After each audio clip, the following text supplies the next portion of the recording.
Hello, my name is still Pieter Vynckier and you're watching Latin Everywhere. Today we will be reading an American poem written by an American author. It's called the Rusticatio Mexicana.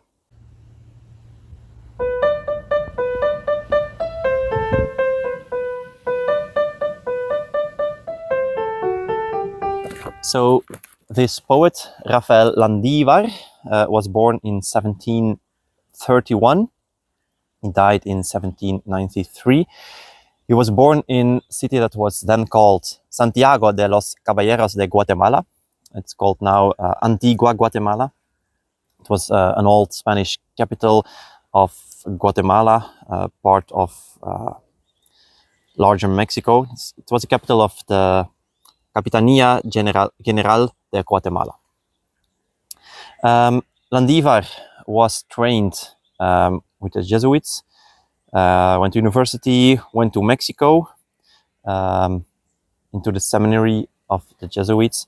He became a Jesuit himself, then returned to Guatemala to teach rhetorics and grammar. Became a priest too. But then something happened. In the second half of the 18th century, a lot of European kings came into conflict with the Jesuits. And so in 1773, the King of Spain banished all Jesuits from his realm.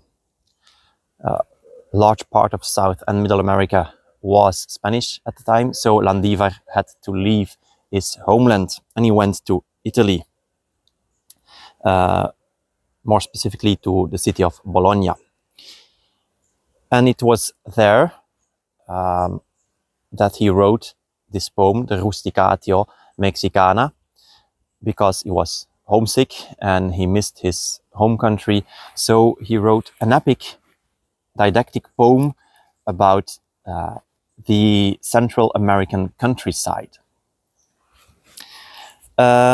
But the poem starts with a dedication to Guatemala City, his hometown. The rest of the poem is written in dactylic hexameters, but the introduction is in distica. So we'll be reading it and I'll be translating it as usual. But before I do that, I would like to thank my Patreon supporters. You too can become a Patreon supporter. You can find on my Patreon page tiered readings of the text I read on YouTube, worksheets for the inscriptions, and previews of videos and many more things. So check it out. But now we read the Latin text. To the city of Guatemala. Salve, cara parens, dulcis Guatemala, salve. Delicium vitae, fons et origo meae. Hail, dear mother, sweet Guatemala, hail. Joy of my life, source and origin. So it's his hometown. Quam juvat alma tuas animo pervolvere dotes, temperiem fontes compita templa lares.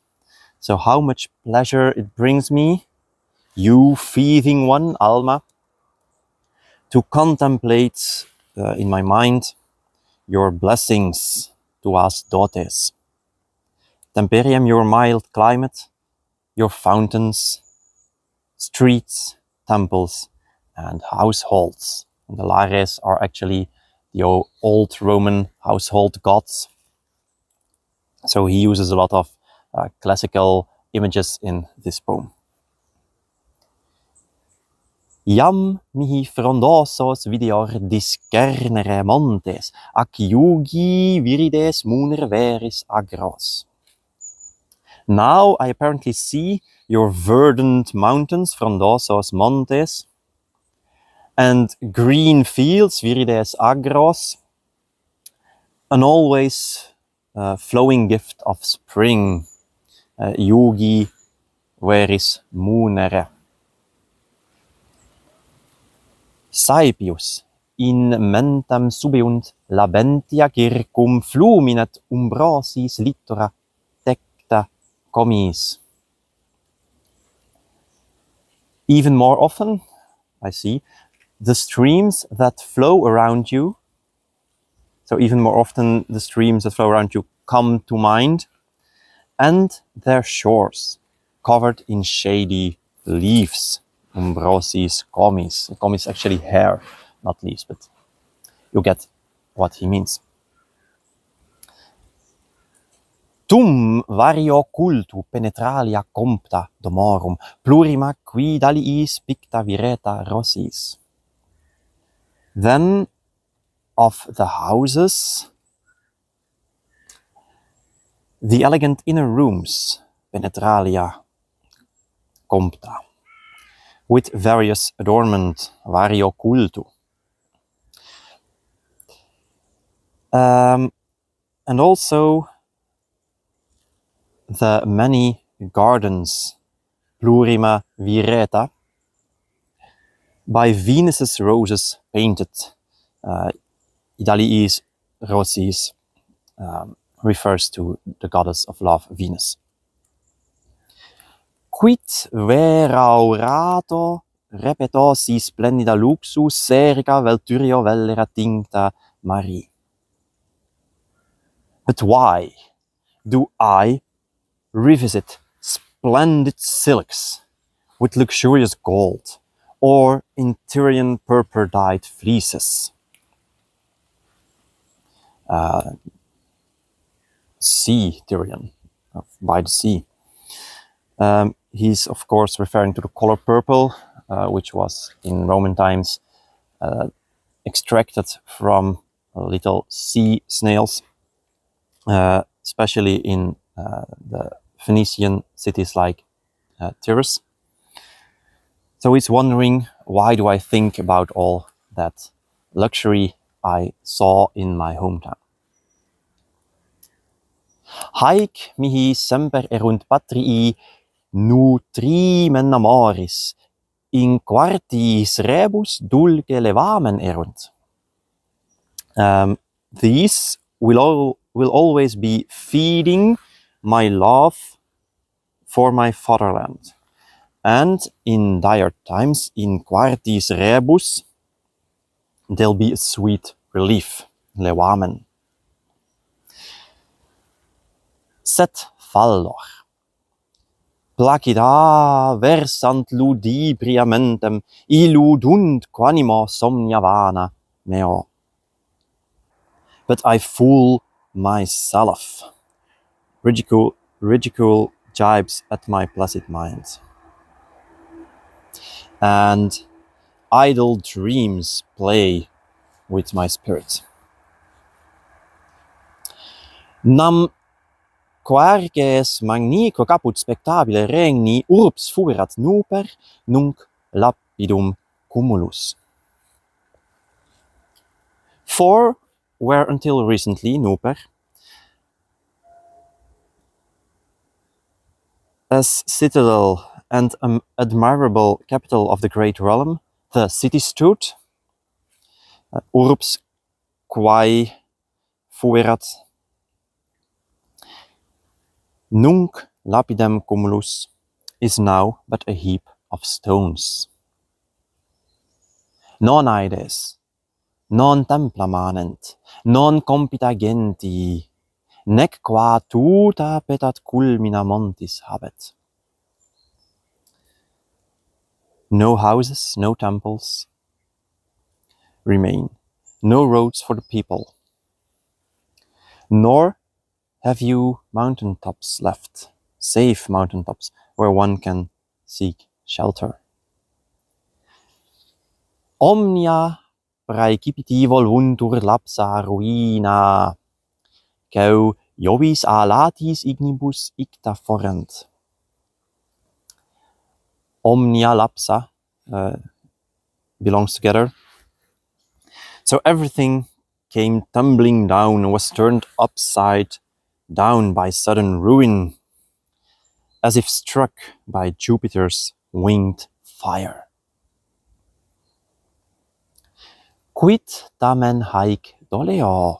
Surgunt iam celsa sepulcro limina, se tollunt ardua templa polo. But what am I bemoaning this? Rising up already from the grave are high doorways, steep temples raise themselves into the sky. Flumine iam fontes undant, iam compita turba, iam coptata venit civibus alma quies. Fountains are flowing with rivers, streets with crowds. Citizens are fed with the tranquility they wished for.